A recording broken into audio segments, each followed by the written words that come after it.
Today, the program is in two parts. Besides the in-house studio portion, we also continue looking at other multiple pathways of recovery, and today we're looking at LifeRing.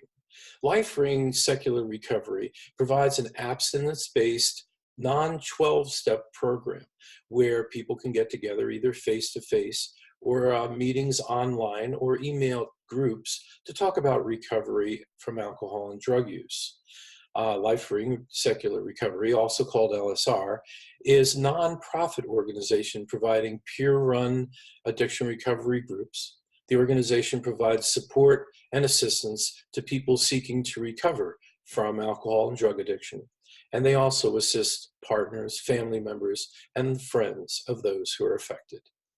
I look forward to getting your feedback and enjoy the program.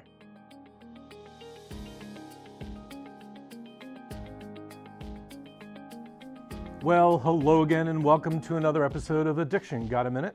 I'm Howie Marlin and it's May 3rd, 2019 on beautiful Martha's Vineyard where it's gloomy, rainy, humid, moist. Well, let's just say summer isn't quite here yet and the throngs of our visitors have yet to arrive, but there's little hints. I think the Pinkertinks were out, the little frogs. Which is a sure sign of spring. Well, welcome back. Keep in mind that this show, although I intend to be able to do it on a weekly basis, probably won't end up that much. What I mean is that we're doing a great deal of travel. Michael, who will be involved to one degree or another throughout the year, has been doing a tremendous amount of travel, coming back from Europe, and he was down in the southeastern U.S. I was out in Vancouver last week, and before that traveling as well. So it's been very interesting. It's been pretty demanding. But the point is we've been hard at it. And that's the intentions here, to inspire folks to take action, to get up and do something about it. You know, you'll hear me bitch about things like pretty nonstop, but I only complain with the idea of hoping that folks will get the feeling that they can do something. And that's the whole idea behind this. Speaking of doing something, last night at the high school here on Martha's Vineyard, the AIDS Alliance made a presentation to the community and introducing the availability of Narcan to the general public. There have been some very aggressive movements to be able to provide Narcan to the general public at low or no cost. I believe that there is a gentleman, a physician, whose name escapes me at the moment, who wrote an open prescription to Narcan to anyone who asks. So I believe all you need to do is go down to your local pharmacy and ask for a prescription of Narcan, and you may have a copay, be it as that is, but take great pride in that. Take great pride in standing up and voicing that you're looking for Narcan, being certain to be heard by people around you. One of the things that were brought up last night, which really did bother me, was when someone stood, or excuse me, they didn't stand, when somebody stopped and made the point that they felt that there was an intimidation factor about asking for Narcan at a pharmacy. And the folks who spoke, Christine Todd and Brian Morris, who have both been on the show, who are doing really tremendous work. We're co-hosting or being speakers along with the AIDS Alliance. We're talking about the intimidation factor, and there is, no two ways about it. But there is, if you want it to be. I am quite certain some of you are grimacing as I say that. Wait, what do you mean? It's not up to me. I said, well, actually it is. Because isn't it all about your perception? Isn't it all about how you feel? In other words, if you are compelled to go to a pharmacy and get Narcan, are you doing it out of weakness or out of strength? Strength, of course. Are you doing this out of the love for somebody or out of your dismissive lack of your responsibility? It's the love you have for them. So throw your shoulders back and be proud. Be very proud. And you can also get Narcan at family planning. which is off of Main Street in Vineyard Haven. Now, for those of you in other parts of the country, all about, in your community, please look up where your local AIDS Alliance or your association that works in that area, and then with the family planning organization that's in your area. And you can certainly go to your local hospital and ask about that. And if you have trouble with that, drop me a note. Let me know. I may be able to reach out on your behalf and get things moving. One of the things that were brought up last night about Narcan was that it has a printed shelf life of about a year. That may or may not be true. I don't know. I'm not a scientist or a chemist, but I will say that if you are keeping it in your car or around, you want to keep it out of the sun, direct sunlight. You don't want it to heat up. But I would imagine that it's made in such a way that if it's warm, it's not going to kill it.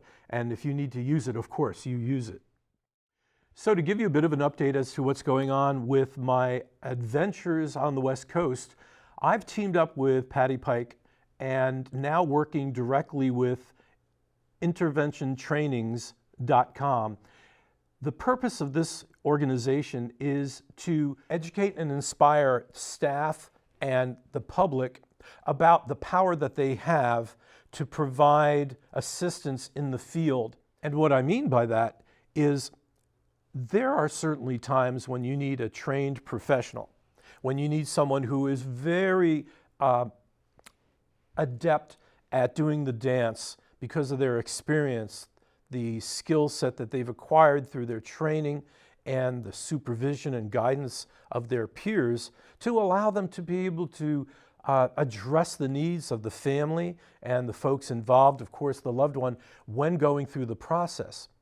Now, it doesn't mean that you always need somebody at that level.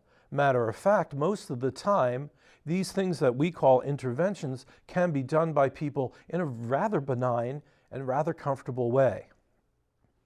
You see, when I say intervention, when you're intervening, when you're stopping or jumping into the middle of and trying to redirect the energy of something, it's very familiar to us all. Every parent has done it hundreds or thousands of times. And we who interact with friends and family have stepped in to catch a plate as it drops, to stop someone from arguing, to pull a child out from the beginnings of a tantrum, and things like that. So when we're talking about substance-related interventions, we're talking about being able to stop the forward progress of that person's imminent journey to self-destruction. This is where the term interception comes to play. And I'll bring this up again because it's the way I would like for us to think this.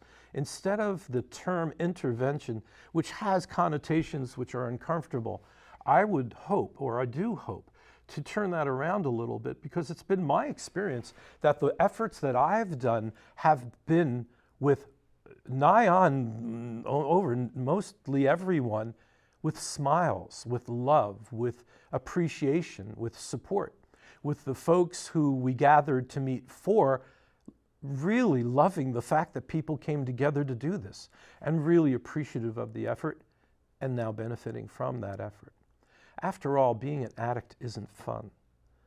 Being subject to control from an alien being and taking over your thoughts and actions, your behaviors and health, and the well-being of those around you is a misery. It's interesting because when I talk to different folks about the origins of addiction, a lot of time they're very upset at the person who's become addicted. There are certainly situations where people bring it upon themselves through issues which are, painful to begin with all by themselves. And now with our current generation, last 2 generations or 3 generations from the days of Mother's Little Helpers, do you guys remember that? The substances that have been available, readily available through pharmacies, which we get dependent on and which have ruined our lives, has dominated the landscape of what we now call substance addiction. Let's not forget alcohol's been around forever. There's plenty of people that can use it and enjoy it and it never ruins a day. They hardly, if ever, get a headache about it. They hardly do it, and when they do, they love it and they enjoy their friends and life goes on without any detrimental effects. But then there are folks who, for them, the substance is not their friend. It may have taken a while, it may have taken years for them to realize just how bad it is. Or it may have happened very early on to when they actually see that this stuff is causing hell. The end result is the same, that they need to stop what they're doing. So I look at this term interception, and I look at it like the football metaphor.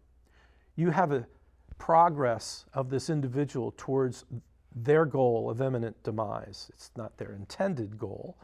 They want relief. Oh yeah, it did start with them getting euphoric and getting a high and whee. That kind of turned into whoa, which kind of turned into which kind of turned into can I start feeling okay again? Which started into my God, I'll do anything just to feel normal. And Jesus, I need a fix just so that I'm stable. That's how far down it gets. And so in that team, they themselves and them moving towards that end, do you want to just let them haphazardly run into the goal and spike their goal and pass away? If you look at this metaphor for sports and football, and they're moving in that direction, why don't you want to stop them? You've got the team members. They're all sitting on the side of the field. They all have their roles. Some are guards and tackles and quarterbacks, and yeah, you get it.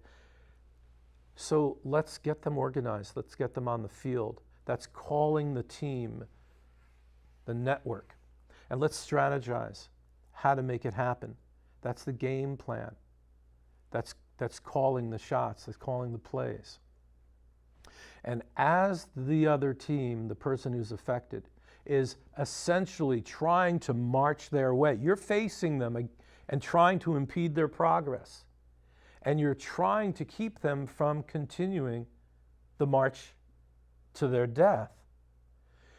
And don't you want to send people out there to intercept that energy? In this metaphor, when that person is either running or throwing the ball to get down to that end, what is wrong with having loved ones, family members, friends, get out there and grab that energy midfield and turn it around and start running the other way?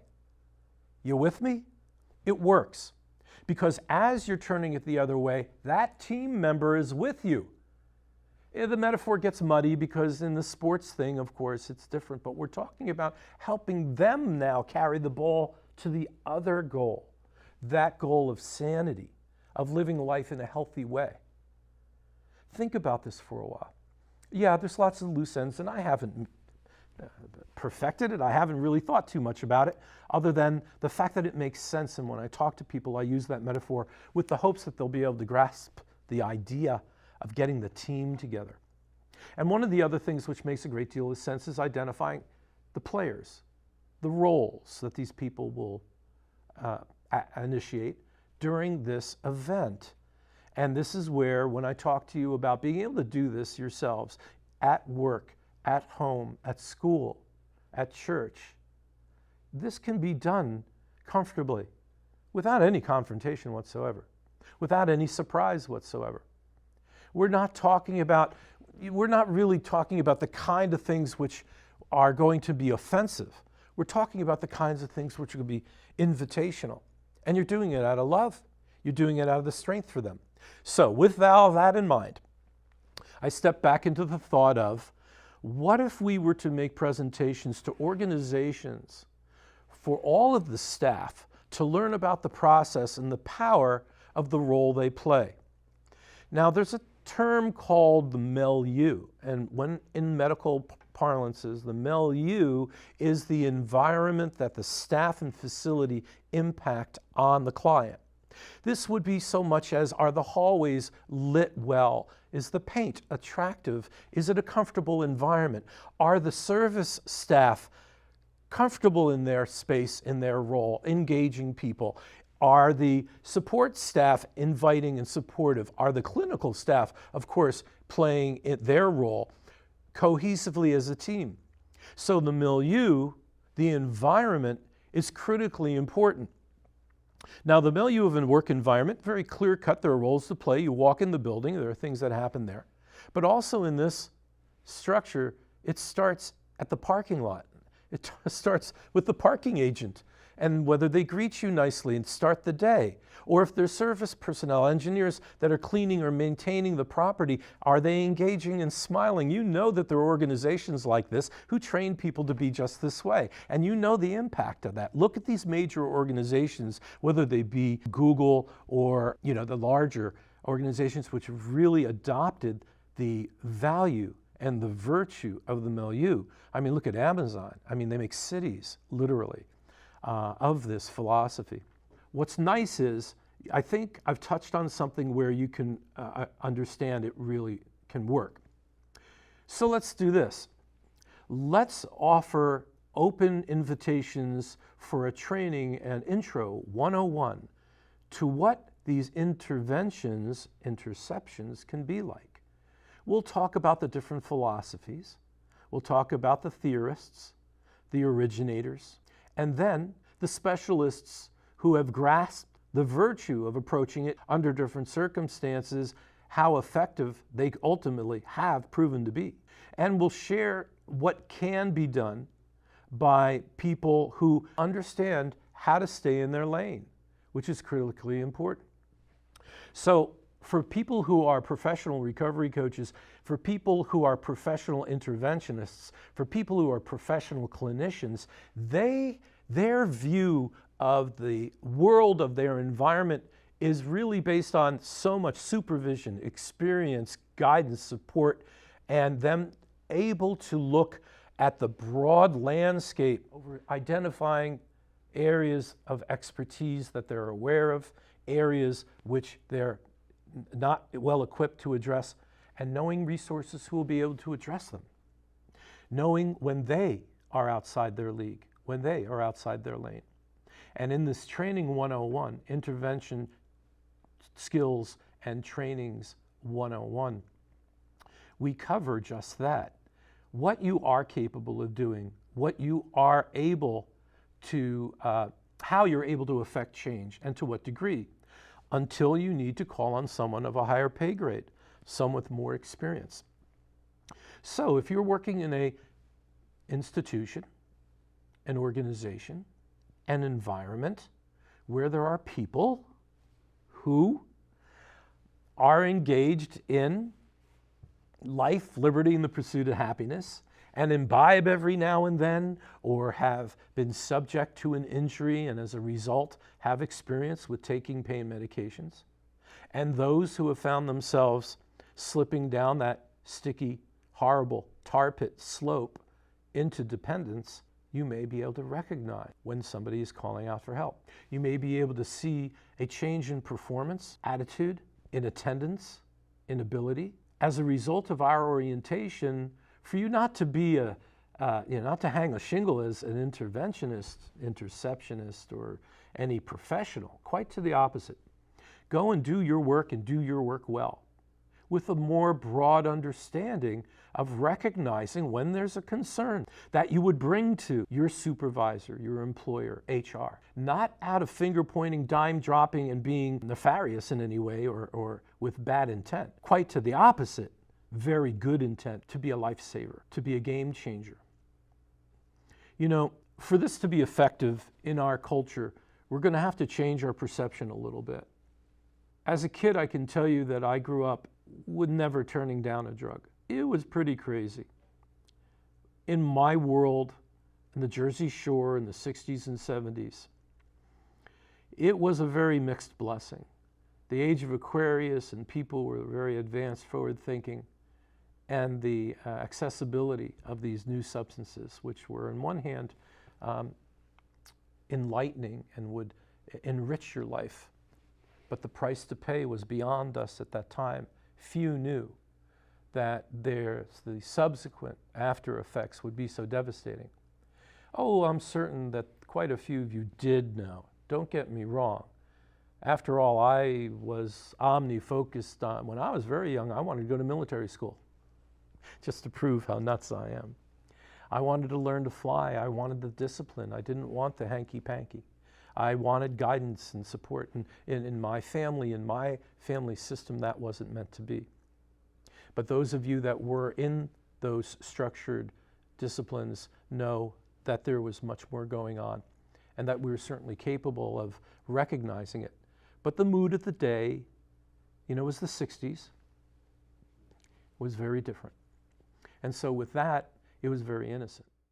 We need to change our perception of what dropping a dime is. Because if you're in a family with somebody who is suffering horribly, or maybe two or more in your family, and God forbid something horrific happened to one of them, the pain you feel, the pain that we've on our show, we've had people share their feelings, and the heartbreak, the abject heartbreak, and that pain never goes away. What would you do to keep that from happening to another? What would you do? And don't tell me you wouldn't do everything in your power. You would. Given the right situation, you would break the law. Probably. To save your daughter, to save your son, your husband, your wife. Damn straight. So, what am I saying? At this point, we just need to discuss it. We need to talk about it. We need to share our feelings. We need to share what we know. We have some interesting challenges ahead of us and a long way to go. And I pray to God there are more people like me that are willing to speak up, who really don't care whether there are haters out there, who really only care that their voice is being heard with one message only: get off your ass. Get up and do something about it. Don't be lazy and throw stones and complain. If you want to protest, do that. If you want to write, do that. If you want to volunteer, do that. Please become a recovery coach, a sobriety coach. There are many organizations around the country. We need boots on the street.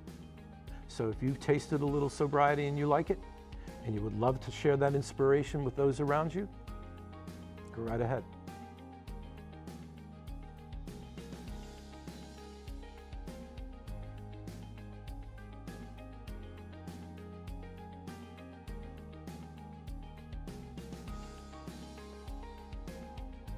And I'm here with Robert Stump from the Bat Cave of his residence in, where in the world are you? I'm in Hayward, California, which is in the San Francisco Bay Area. I wish I could say I know it well. I've got a couple of brothers and a bunch of cousins that live out that way. So by virtual greeting, I'll just share a mighty hello to all of them. I called you the other day, and it's interesting. It was my first, I got onto LifeRing and I started looking at what it does, and I thought it really would be best if you just tell me, and if you could look at that silly little camera. What is LifeRing? What is it about? How did it begin? You were involved in it. You had a position, and now you've taken a different one. So just, give me that background. It was started by Marty Nicholas in 1997. It was incorporated in 2001 in California. He is a former alcoholic. He is a lawyer. He's now retired in Berkeley, California. And he managed the operations for about 10 years, till about 2010. Then gracefully retired or ran away. We're not sure. We're in contact with him, so we know where he's at most of the time. But he's retired now and doesn't take an active role in the LifeRing operations. You then took a more management position. Yes, in 2010 and 2011, there were two different executive directors. And then in 2012, I became executive director and chief bottle washer. So I am, in essence, now I'm 2017, another person took over as executive director because I was tired of that job. But all along from 2012 to currently, I manage the operations of LifeRing. I enjoy it immensely. I'm not a nonprofit person, but you learn by doing. Uh, that, that much I certainly know for sure. How did LifeRing begin? With Marty, we can say in Florida at the 2001 first annual LifeRing convention, they voted, they created and voted on a charter for how they were going to manage their organization. Now, LifeRing comes from SOS. I don't know if you're familiar with SOS. Why don't you That's tell me? based out of Los Angeles. Some say it stands for Save Ourselves. Christopher somebody, he's written two or three books on sobriety. And I don't have his last name. I think he's still in the Los Angeles area, but there was a philosophical difference between Christopher and Marty. Okay. Marty split from the organization and created LifeRing. The principles are kind of the same, but they're still distinct from SOS. And I don't know how active SOS now. They seem to have receded from the world. Well, we can just focus on the LifeRing principles. Yeah. So what is, explain to the uninitiated, what is LifeRing? Basically, we are an organization that promotes recovery meetings. We provide the framework. If a person emails me or calls me and wants to start a LifeRing meeting, I provide some of the groundwork involved in getting material to that individual. That individual, because we're so small, is still almost 100% required to do everything on his own, but we provide a framework that he or she can work from. And we're talking about in-person, local, physical people getting together? Most of them, we have about 160 meetings in the United States. There are additional meetings in other countries, but it's basically a face-to-face recovery meeting where a group of people get together in a circle and talk about recovery. There is a convener that is a person in recovery, him or herself.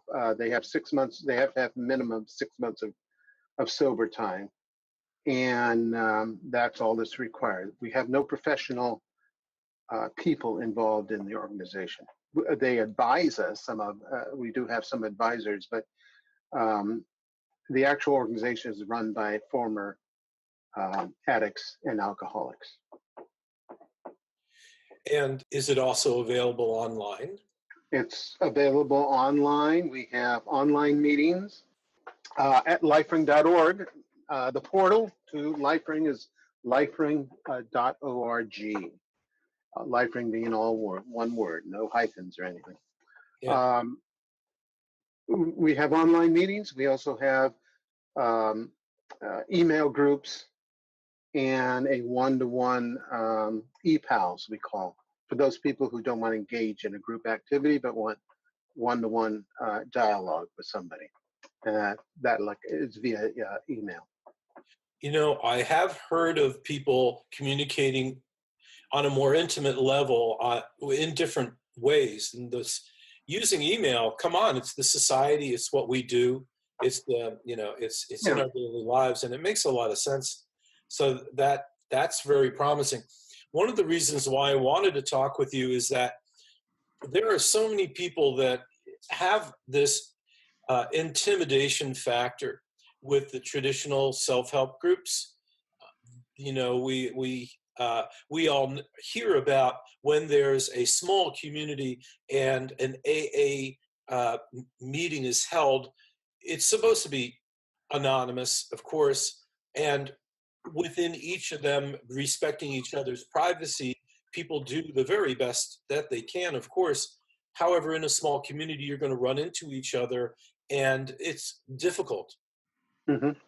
So with the advent of having virtual meetings, when you're living in different parts of wherever, it allows you to truly be anonymous And that adds another layer of comfort or confidence. And have you participated in any of the virtual meetings before? Well, yeah, but I haven't led any.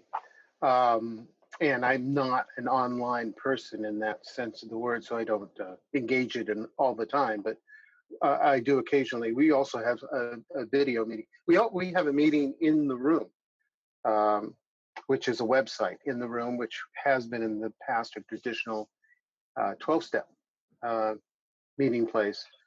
But ourselves, I think Smart. I'm pretty sure Smart has a couple of meetings there, and Women for Sobriety, and they are video meetings. Exactly my point, that these things are becoming more commonplace, more accepted, and certainly more taking advantage of. One of the things that I shared with you very briefly was I am working with somebody who is getting very active in working with remote communities in Canada. So I'll be talking. There's folks who I do hope that I am able to talk to soon about that. And, for the life of me, I'm having the worst time. I can't remember his name. A gentleman I met at the Multiple Pathway to Recoveries conference. He's very involved with Wellbriety and White Bison. Oh, please. I'll throw his name in after we do this editing. So anyway, having LifeRing as part of that, giving people options to be able to communicate it. Yes. Support So and recovery, yeah, and having options in recovery. Because if I had not had that option, I would probably still be drinking. I got 16 years of sobriety right now, and okay. if I had been forced to go, and this is just personal, this is just me, this is not a reflection on the organization, but if I had to go to a 12-step meeting, I'd still be drinking right now. 12-step program was put it mildly, did not support my worldview, and I couldn't wrap my head around that whole thing. A lot of people like it. A lot of people stay sober in the program. You can't knock it. It's the most popular thing in the world, but there are some of us who do not like the methodology that the 12-step program employs to prevent people from drinking or using. That's why this whole idea of looking at all these different options is so valuable. It's true. If we were all the same and we all fit one mold, it would be pretty different. It'd be a little bit interesting, and if not more systematic. I don't know if it'd be easier, but you're I can certainly appreciate what you're talking about. And the delight to hear that from you is an affirmation that others who share your feelings will get from hearing that Mhm. you're not only involved in LifeRing, you were one of the principals, you've helped develop it. You are the person who answers the calls when someone calls the 800 number looking for information. Yes, and the emails. Yes, and this is why we're talking today. And thank you very much for that. My point is that there isn't one thing, one size fits all. Nope, I don't think so.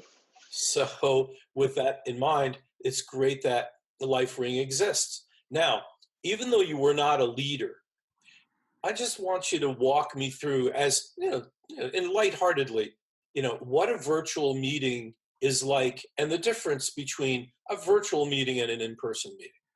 Yeah, a virtual meeting because of and some of them are chat meetings. Okay. So there's a keyboard, and that creates a low barrier for some people because they might not have the bandwidth or the camera or the microphone available to them, but they can at least get online and read and type. So that is the dynamics of that type of meeting are completely different from face-to-face or video meetings. or audio meetings. It's just a different type of environment. It's slower. Mm. You know, you got to read and type and stuff. But anyway, the concept is still there in the sense of you got a circle of people. Normally you start out with we call it how was your week? And that keeps it short and simple, and focuses on the week. When you're early in recovery, sometimes it's difficult to remember what you did the day before. And you certainly don't know what you're going to do tomorrow. You're in the present trying to figure out why you feel so bad. And you Yeah. really want something to make it feel better, you know? Yes, sir. But anyway, so how was your week? So we go in a circle, we ask people to, and this happens with face-to-face meetings too, as well as virtual meetings. We ask people to state their first name, their last drug of choice, how long they've been clean, and basically how was your day. And so most people can focus on that, can give that information, and talk briefly about how their day was. And then it goes on to the next person. We do allow crosstalk. We do allow people to respectfully comment on what other people have said, especially if it's a practice that they might think is good for them. You know, they inquire as how it was done and, you know, what the results were. We encourage a lot of I statements. I did this. This worked for me, as opposed to you should do this. And if you don't do this, you're going to hell. Something like that, you know? So we don't try to judge people. They got enough problems without being judged. And again, that's people in early recovery, meaning probably the first 6 months.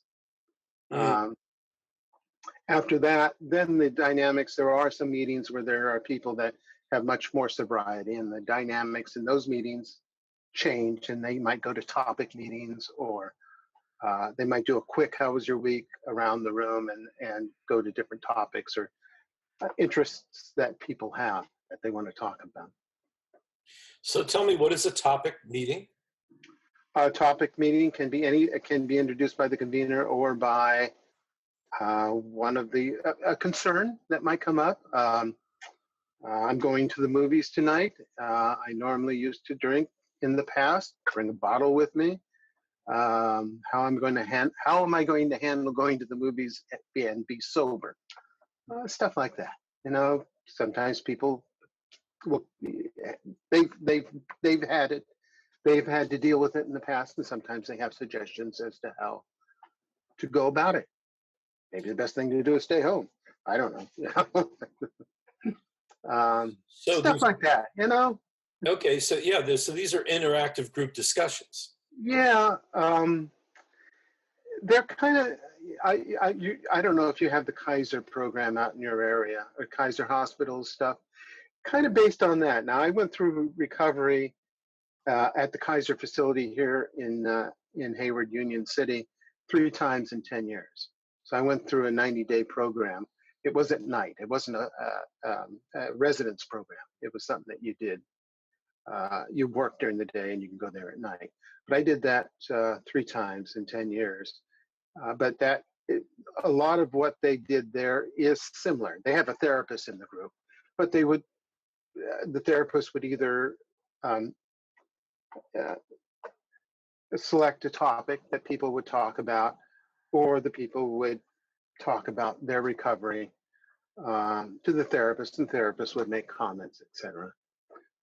It's similar. You sat in a circle and you really bonded. You know, I went to, after the 3rd time, and I have the 16 years from that. The 3rd time, I actually went to aftercare on Wednesday nights after that. And you bond. You see the same people week after week, and you hear their stories. You know, I tell my stories, and it creates a unique bonding situation between the participants. And that is great. You mentioned aftercare meetings. Yes. Describe what they are all about. Well, I mean, we provide the aftercare meetings were provided by Kaiser. Okay. We just provide general meetings. Got it. We got 50 meetings, and because we started in the Bay Area, we have 50 meetings in the Bay Area that provide. And a lot of those, Kaiser's very nice to us because they give us rooms to have these meetings in, especially at their facilities that chemical dependency recovery programs, they call them, where they have participants and they're required to go to outside meetings. Okay. In the Bay Area, it's usually the 12-step program. There are a couple smart recovery meetings, and Refuge for Recovery has 3 or 4 places in the Bay Area. But we have, like I said, about 50 meetings. Okay. Well, I appreciate that. I'm going to read a description of LifeRing, and maybe you'll be able to expand on it a little bit. LifeRing Secular Recovery is a nonprofit, abstinence-based, worldwide network of individuals seeking to live in recovery from addiction or alcohol or to other non-medically indicated drugs. LifeRing believes people do have the power to overcome their addiction and that the individual is the best person to design their own program. Yes, So, that's part of the. Yes, please. That's the old mission statement. They created a new one, but that mission statement, or whatever what you want to call that statement, embodies the spirit and practicality of what LifeRing does. We have a 3S methodology, philosophy, whatever you want to call it. The 3 S's are sobriety, secularity, and self-help, which is embodied in that statement that you just read. Secularity means that we don't do religion or God in the meeting. We don't discourage it for people if that's their support system outside the meeting, but because we have people of all faiths and none coming to the meeting, we figure it's probably better not to get into religious stuff, because some people really get turned off by that. I can tell you, in the Bay Area, we have a lot of people from the 12-step program that come to our meetings, and that's no problem at all. We have no conflict with 12-step, and 12-step shouldn't have a problem with us, but they do.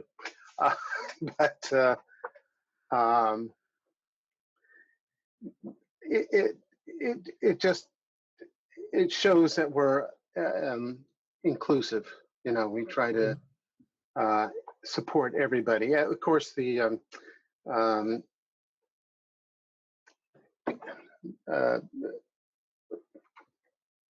how do they say that? And I don't, the LTV. LGBT? Yes, okay, thank you. I'm not politically sensitive. Anyway, we have a place there because they like what we do, because we, again, don't judge. No, let me stop you and say, you just made reference to how the LGBTQ community is drawn towards LifeRing. Yes. Yeah. And why is that? Say that again. Because we do not have, we don't judge. And I'm not saying the 12-step program does judge, but a lot of those people do feel that there is judgment pronounced by maybe individuals in the group as opposed to the organization. But some of them do feel uncomfortable in that kind of environment. Yeah, understood. And, it makes sense. Understanding when you're living in an environment which is very forward-thinking, very experiential, and look at the Bay Area, please. I mean, the Grateful Dead, Love-Ins, people have adopted self-expression. I don't know if it was the birthplace of it, but it certainly proliferated. And so it would make sense that there would be an organization that would be all-embracing. And It's a beautiful thing. And I appreciate you sharing that the charter for LifeRing may have been altered since this document, but let me the mission statement, the mission statement. Let me go on and see what else there's worth commenting on. Participants build their own personal recovery plans while being offered peer-to-peer support. in ways that encourage personal growth and empowerment. Again, that's the third S, which is self-help. Self-help. We encourage people to figure out how they're going to live their life, the rest of their life, with sobriety in mind. It takes some work. It depends on the individual. Some people need a lot of structure. Yes. And they probably tend to go to 12-step meetings. And that's fine. You know, the structure is there, helps keep them focused, and it appears to be good for them. Other people like to engage in sports activities, hiking, going out into the into the forest or whatever, and meditating upon life, and breathing again. And some people engage in activities, art, other type of creative ventures. Some kind of mix it up and go to a 12-step meeting, go to a therapist, do some exercise, get, the point is there's not one way to go into recovery, and to figure out how you're going to enjoy the rest of your life without your lover, without your best friend, without the thing you can't live without. Yeah. And you wake up and you wake up and it was really bad early on for me, because you wake up and or you pause and you think, and I can't use alcohol anymore. What am I going to replace that with? And it took me a long time. Like I said, I was in recovery 3 times. I'm a very slow learner. Well, you and I are going to be friends. There's a couple of themes you've touched on which were truly hit home. And the first is that when you keep making reference to multiple ideas, different creative outlets, different methods to engage yourself, to provide not simply distraction, but activity towards restorative behavior, restorative healthy living, and creating new habits, new customs, new systems, which replace what I always refer to as the warm hug. And you just made reference to, what are you going to do without your lover? After all, substances take all of the chemicals in our brain, which are activated when we fall in love, when we have those emotional relationships. The endorphins, and now I'm blocking and I seem like an idiot. But the point is, all the brain activity involved in those type of activities, healthy activities, normal human activities that you were talking about, get hijacked. And that is probably one of the best terms or descriptions of what happens. And then the question of, well, how do you reverse that? Yeah. How do you get the hijackers to let go of their captives? And this is where the diversity of methods comes in. And you just made reference to when you said that there are some folks who will use art and exercise, meditation, yoga, meetings. Hell yeah, absolutely. Whatever floats your boat. Mm-hmm. And when I hear of programs which are my way or the highway, the hair stands up in the back of my head. Really makes me wonder have they been looking at the bigger picture, or what part of the picture are they staring at? And there's so much more of the world. But that's why we have Phoenix Multisport for people who are really physically engaged and celebrate recovery and smart recovery. And, it goes on and it goes on. So clearly, you're engaged in a program which is working. Now, you say your chief role is to get the meetings going. Is that right? Well, it's operationals, probably. I don't, like I said, I don't come from a nonprofit. I come from a construction background. Okay. So terminology and stuff like that, I probably don't use correctly. But it's basically running the day-to-day operations, paying the bills, uh, everything that is involved in keeping LifeRing going. And it's answering email and accounting and stuff like that. There are other people that I send the email off to who can answer much better than I can, certain issues that come up.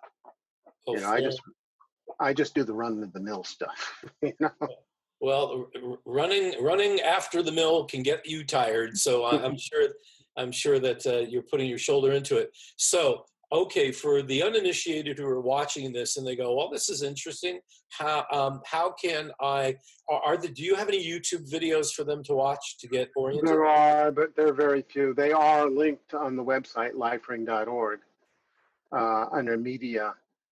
Okay. The website right now is from the early 2000s, and it's being updated. Probably within a couple months, it will be nice and modern and fluid and all that other stuff they talk about. Well, I'll tell you what. It's a little wordy right now. Fair enough. So for now, we're going to direct people to the old and in the way version of the websites, and they'll be able to get at least an orientation. And when you do go live with the new and improved Zippy Doodah style, I will know, you'll tell me, we'll communicate, and I'll be certain to let everybody know so that we can get the updated material out to them as well. So one more time, this would be lifering.org, LIFERING.org, correct? Yes. Okay, very good. And people want to reach you. What's the 800 number? 1-800-811-4142. 811-4142. I will put it up on the end of this video. I'll also have it up on the web. And the email address is service@lifering.org. Service@lifering.org. Well, great. Robert Stump, thank you so much. I really appreciate it. Is there anything left over that you want to share before I kick you out of my I mentioned the three S's. The third S is sobriety. It's very important that people know we are an abstinent-based organization like the 12-step program. We do not do moderation. That's for other groups. So we feel if you're going to be in recovery, that's probably the best thing to do. People like to experiment, and that's fine. There's nothing wrong with that. Many people can do moderation, contrary to what some groups say. They do just fine. But we don't deal in that realm. We just deal with abstinence. Robert, that only speaks to how broad an understanding you have of human nature. And before we jump off, I'll just share this or repeat this. We are all cut from very different cloths. Some of us have genetic predisposition to being susceptible to addictive behaviors. Addiction runs in families, things like that. There are also those in those family structures who are immune to it. So it just doesn't mean that if you have a predisposition, you're going to end up addicted. Also, a tip of the hat to you in recognizing there's so many different types of people. There are folks who can enjoy a pop or two. It doesn't go farther, doesn't mess up their morning, their life, their wife, their money, anything like that. And if they can get a handle on that, wonderful. But it doesn't mean that you should simply throw the baby out with the bathwater. It means in this organization, the focus is you need to play the game that we subscribe to, and that's abstinence. Mm-hmm. The nice thing about that is folks that are coming aboard and being part of this are kind of joined at the hip with that philosophy, that understanding. So you don't have to play the woulda, coulda, shoulda game from one person to the next. There are other groups who have that flexibility. There are other organizations which allow people who get in over their heads for a while and then come back and they're fine for a long period of time. Well, things like that. And I will cover that in upcoming programs. So again, Robert, thank you so much. I really appreciate your time today. Well, someday you'll come out of the closet and all my gay friends will love that. So thank you so very much. I truly appreciate it. Robert Stump from LifeRing.org. Again, on behalf of everyone at Addiction Got a Minute, I really appreciate your time. Thank you. You're welcome. Okay. All right, brother. Take care. Bye-bye. But on behalf of everyone that's been on this program before, if we all drip one drop of sanity into the bucket of our society, we might just leave a better world behind. You know, and the best I can do is the best I can do. And I will. And I hope you will too. Till next time.